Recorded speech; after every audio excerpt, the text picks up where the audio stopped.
Oh, Sarvadharmastapakatvam Sarvadharmaswarupakaha Acharyanam Mahacharyo Ramakrishnaya Te Namaha. O establisher of all the faiths, embodiment of all the religions, the greatest teacher among all the teachers, O Sri Ramakrishna, my salutations to you. Namaste, Pranam.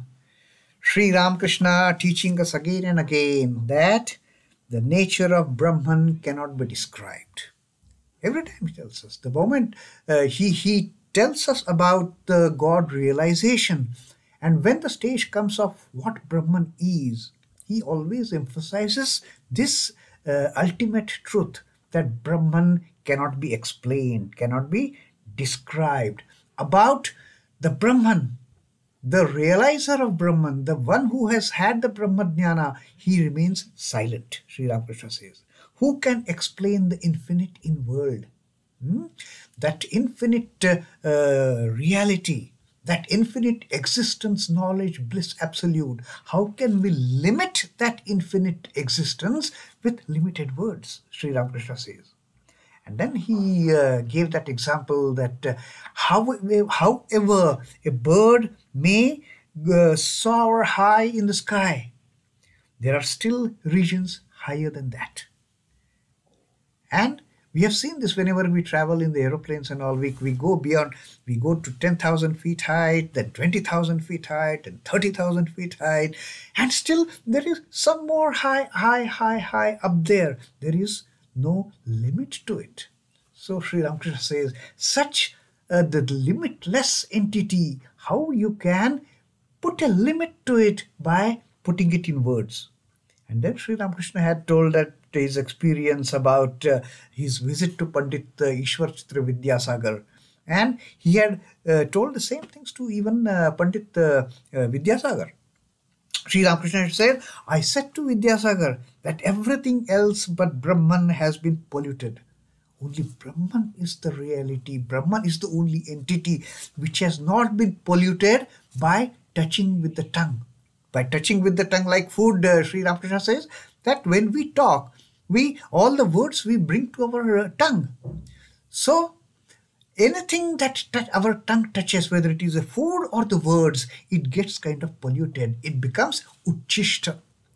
So Sri Ramakrishna says this particular thing when I told Pandit Ishwar Chandra Vidyasagar that he was very highly pleased with my remarks. He was highly pleased with what I told him about this nature of Brahman, that Brahman cannot be described. And then Sri Ramakrishna further goes on elaborating this particular point, that after having the vision of God, man is overpowered with bliss. Once he gets a vision of God, once the spiritual aspirant gets the Brahmajnana, he gets into the stage of enjoying that bliss. He is overpowered with bliss. He becomes silent. Having got under the spell of that absolute bliss, the realizer of the Brahman, the spiritual aspirant, becomes totally silent, silent like Swami Trelanga Swami. Mauna Vrata, no more words to utter from this tongue. And then he becomes silent because who will explain what? The entire reality is beyond this particular limited the world, limited creation, which can be described in words. This entire creation we can describe in so many words. Oh, this is our earth, these are the planets, this is our solar system. This entire thing we can put words to it. But what Brahman is, when you get into that state of absolute bliss, there is nothing to be spoken of, there is nothing to be written of, there is nothing to be thought of even. Forget about writing and speaking. No thought. It is just pure and absolute bliss to be enjoyed.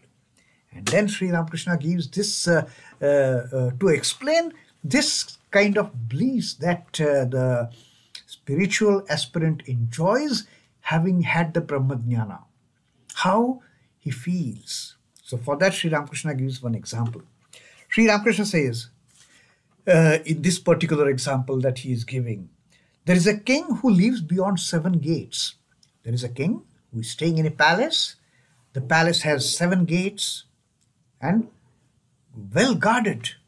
At each gate, there is a gate man well dressed, and very impressively dressed.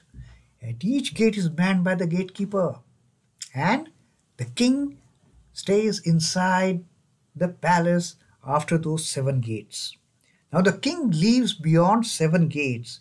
At each gate sits a man endowed with great power and glory. The moment you see that man, you are impressed. Oh, what a wonderful attire! Such an impressive outlook this person has got. He must be someone very important. That's what any outside visitor will think at the first glance. At each gate, the visitor asks, "Is this the king?" At each gate, when the visitor sees this person who is manning the gate in that wonderful, impressive attire, his first question is, doubt is this the king?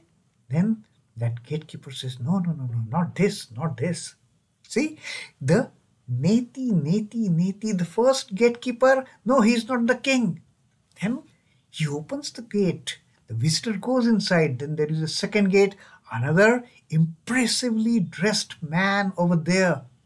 And again, this doubt, is this the king? Again, the gatekeeper says, Neti, not this, not this. I am not the king. I am just a gatekeeper. He opens that second gate, and then the third gate, and the fourth gate, and the fifth gate, and the sixth gate, and the visitor passes through the seventh gate and becomes overpowered with joy. What the visitor sees after passing through the seventh gate, he need not ask at all, is this the king? All his doubts get cleared when he sees what that person is. When he sees what that reality is. And he becomes overpowered with joy. That is the absolute bliss. Now, he need not ask, is this the king? And that person need not negate, not this, not this. No doubt asked, no doubts negated. So, he is speechless. Now is the state of this visitor being speechless after seeing the real king. He did not ask at all. This time, he doesn't have to ask, is this the king? The mere sight of him removes all doubts. So, that is the state, Sri Ramakrishna says. That is the kind of bliss that the spiritual aspirant attains to when he gets the Brahmajnana, when he becomes one with the Brahman, with the Satchidananda, the ultimate reality, the existence, knowledge, bliss absolute. And to this particular story, what this Ramakrishna has told, the preacher again says, yes, sir, it is so described in the Vedanta. Now, Sri Ramakrishna, he has not actually studied any Vedas, any scriptures formally, but the knower of Brahman himself, the one who has attained the ultimate truth. For him, all knowledge is at his fingertips. All knowledge is at the tip of his tongue, and he can narrate any of the mentions, any of the things that are mentioned in the Vedanta. And preacher, of course, says, yes, sir, it is so described in the Vedanta. He is just amazed to know the depth of the knowledge that Sri Ramakrishna shares with all these devotees. And then Sri Ramakrishna keeps on, he goes a step further again in explaining the difference between the formless aspect of the God and the God with form. Because just a few moments back, he had explained to the Brahmos about the worship of form, God with form, and God worshipping God without form. And he had told the Brahmos that your process, your way of worship is perfectly fine. But inculcate the spirit of that love that devotees have for the deity in your worship of the formless. And then Sri Ramakrishna has told that how the same entity, the same ultimate reality which is formless, takes form for the sake of the devotees, like the water and the ice. The cooling influence of the devotion of the bhakta compels the god to take the form, to freeze into that form of ice for the sake of the bhakta. And now Sri Ramakrishna again elaborates the same point with a different connotation. Sri Ramakrishna says, when the Godhead is thought of as creating, preserving and destroying, it is known as the personal God. When we limit the God, that limitless God, when do we limit the God to a personal God or a chosen ideal or a deity? When we start thinking about God as He is the one who is creating, preserving and destroying. He is into this function, He is into this process of creation, preservation and destruction. Then that limitless God becomes a personal God. Then that limitless God becomes Saguna Brahman, the primal energy or the Adya Shakti. Then that limitless God becomes the Saguna Brahman, the Brahman with attributes. Again, when it is thought of as beyond the three gunas, when that same entity, instead of thinking as a creator, preserver and destroyer, when it's thought of as beyond the three gunas, then it becomes attributeless reality, the Nirguna Brahman. The thing is same. It becomes Saguna Brahman as well as the Nirguna Brahman. Nirguna Brahman is beyond thought and speech. Saguna Brahman is within the limits of thought and speech. We can give description to the deities. Kali is black in color, Krishna is dark in color, Rama is so and so. All these things we can give some kind of description. Mother Kali with the garland of human heads, standing on the feet of Lord Shiva. All these beautiful descriptions we can give. We can write treatises on these. But when it comes to Nirguna Brahman, we have no words. No words fail to express what Nirguna Brahman is. Then it becomes beyond speech and thought. That is the Supreme Brahman. That is the Parabrahman. And then Sri Ramakrishna, on this Saguna and Nirguna aspect of the Brahman, of the formless and the God with form. Formless God is Nirguna. It has no attributes. But God with form has attributes. It has the three gunas. The God with form is under the spell of three gunas. And that's why we are able to describe the gods with form. Now Sri Ramakrishna further elaborates on the gunas to explain this entire phenomena. Under the spell of God's Maya, man forgets his true nature. Sri Ramakrishna says, what our nature is, we just forget under the influence of Maya. Our true nature is we are divine. Our true nature is we are the Divine Mother's children. Our true nature is we are the children of that great Father. But under the spell of Maya, we absolutely forget that inheritance that we have.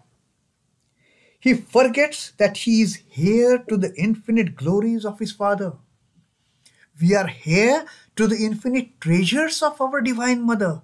But we have forgotten it all under the spell of that veil of Maya. This divine Maya is made up of three gunas. Now, why we forget our true nature? Because of the Maya, and Maya is constituted of the three gunas. The three gunas, they are the robbers. They rob us of our divine inheritance. For they rob the man of all his treasures and make him forget his true nature. So these are the major culprits who are making us forget who we are. The three gunas are the major culprits who are depriving us of our divine inheritance. And under the spell of these three gunas, we are just getting trapped in the mesh of this worldliness, of these worldly entanglements. The three gunas are sattva, rajas, and tamas. Of these, Sri Ramakrishna says, sattva alone points the way to God, but even sattva cannot take man to God. Now, this is the very funny aspect of the three gunas. These three gunas, they are binding us. These three gunas, they are entrapping us in the worldly mesh. These three gunas are they're drowning us in this whirlpool of worldly attachments and the worldly temptations. They're drowning us. And Sri Ramakrishna says, out of these three gunas, only sattva has got some potential. Only sattva has got some capability of pointing the way toward God. But other two gunas, they are ruining our life and they are depriving us of our true inheritance, of that great treasure that our Divine Mother and the great Lord, our Father, they have stored for us. We are their divine children, but we have forgotten our reality. We have forgotten our true nature under the spell of that great Maya. Om Namah Shri Bhagavate Ramakrishnaaya. Sri Ramakrishna Arpanamastu. Jai Thakur, Jai Ma, Jai Swamiji.